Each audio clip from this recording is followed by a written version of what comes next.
சூர்யாவுடைய ரெட்ரோ படம் நெட்ஃப்ளிக்ஸ் ஓடிடியில் pan India படமாக ஸ்ட்ரீமிங் ஆகியிருக்கு. சமீபத்தில் சிவகார்த்திகேயனுடைய மதராசி ஃபைனல் ஸ்கெடியூல் ஷூட்டிங்கு ப்ராப்பர்ட் பண்ணியிருக்காங்க. ஸ்ரீலங்காவில் இன்டென்ஸ் கிளைமேக்ஸ் ஆக்ஷன் சீக்வன்ஸை எடுத்திருக்காங்க. அதாவது சிவகார்த்திகேயன் மற்றும் வித்யுத் ஜாம்வாலுடன்.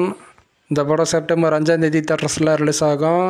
தளபதியுடைய ஜனநாயகன் படத்துக்கான ஷூட்டிங்கு தளபதியுடைய போர்ஷன்ஸும் முடிஞ்சிருச்சா. தளபதி 51வது பர்த்டே ஸ்பெஷலாக June 21 மற்றும் June 22 ரிலீஸ் ஆகும் அப்டேட்டு அப்படின்ற மாதிரி நியூஸ் வந்துட்டு இருந்தது. இப்போ ஒரு பக்கம் சமீபத்தில் இன்னொரு பக்கம் ஜனநாயகன் அப்டேட் தளபதி 51வது பர்த்டே ஸ்பெஷலாக ரிலீஸ் ஆகாது அப்படின்ற மாதிரி சொல்கிறாங்க. இதில் எது உண்மை அப்படின்னு வெயிட் பண்ணி தான் பார்க்கணும். அப்டேட் வருமா வராதா தளபதி 51வது பர்த்டே ஸ்பெஷலாக அப்படின்னு. இந்த படத்துக்கு மிகப்பெரிய எதிர்பார்ப்பாக இருக்குது. பொங்கல் ஸ்பெஷலாக ஜனவரி 9ஆம் தேதி வேர்ல்டு விட தியேட்டர்ஸில் ரிலீஸ் ஆக போகிறது. தனுஷுடைய குபேரா செகண்ட் சிங்கிள் சாங்கே ரிலீஸ் ஆகிருக்கு. இந்த சாங்க்கான லிங்க்கு டிஸ்கிரிப்ஷனில் கொடுத்துருக்கேன். June 20ஆம் தேதி இந்த படம் தியேட்டர்ஸில் ரிலீஸ் ஆகும்.